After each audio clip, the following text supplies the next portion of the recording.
आज आपण जी गोष्ट ऐकणार आहोत की फक्त गोष्ट नव्हे, ती आहे एक स्पर्धा. देवांमधील स्पर्धा, भावांमधील स्पर्धा. ही स्पर्धा आहे श्री गणेशामध्ये आणि कार्तिकांमध्ये. कोण असेल प्रथम वंदनीय आणि कोणाला मिळेल ते ज्ञानाचं फळ. एके दिवशी कैलास पर्वतावर भगवान शंकर, देवी पार्वती आणि त्यांचे दोन पुत्र श्री गणेश आणि कार्तिकीय एकत्र बसले होते.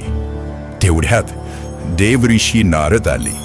त्यांच्या हातात एक अमृताने भरलेले अमूल्य फळ होते.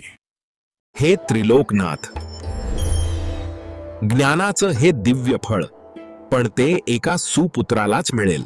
मग आम्ही ते फळ आमच्या मुलांपैकी एकाला देऊ. पण कोणाला? दोघांनाही ते हवंय, पण दोघांना देता येणार नाही. म्हणून आपण एक स्पर्धा ठेवूया. कशी स्पर्धा बाबा? कशी स्पर्धा बाबा? जो पृथ्वीला 3 प्रदक्षिणा करून सर्वात आधी परत येईल, तोच या ज्ञानफळाचा अधिकारी असेल. ठीक आहे बाबा, पण थोडा विचार करू दे.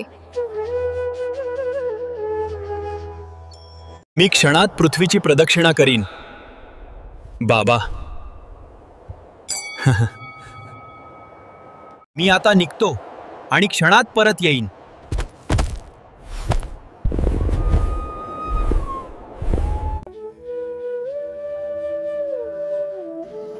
बाळा, तू नाही निघालास अजून?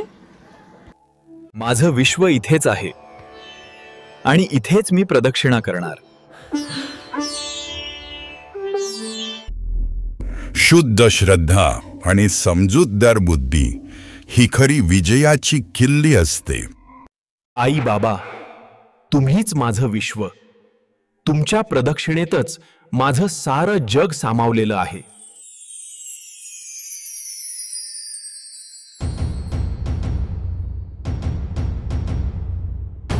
मी पृथ्वीला 3 वेळा प्रदक्षिणा केली. आता हे ज्ञानफळ माझं आहे. पण तुझा भाऊ आधीच विजय मिळवून गेला आहे. दादा, पृथ्वीची प्रदक्षिणा करताना मला जाणवलं, माझं सर्व जग ह्यांच्या भोवतीच आहे. आई, माझ्यासाठी माझे आई वडील हेच संपूर्ण जग आहेत. म्हणून मी त्यांचीच प्रदक्षिणा करणार. ते कसं शक्य आहे?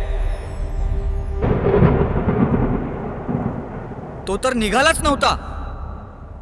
त्याने आमची प्रदक्षिणा केली, कारण त्याच्या दृष्टीने आम्हीच त्याचे विश्व आहोत. बुद्धी आणि श्रद्धेचा संगम म्हणजे गणपती. त्याच्या या समजुतीमुळे तो विजयी झाला आहे. खरी श्रद्धा आणि ज्ञान हे वेगळ्या मार्गानेही विजय मिळवू शकतात. प्रत्येक गोष्टीसाठी धावणे आवश्यक नाही. विचारपूर्वक केलेली कृती अधिक प्रभावी असते.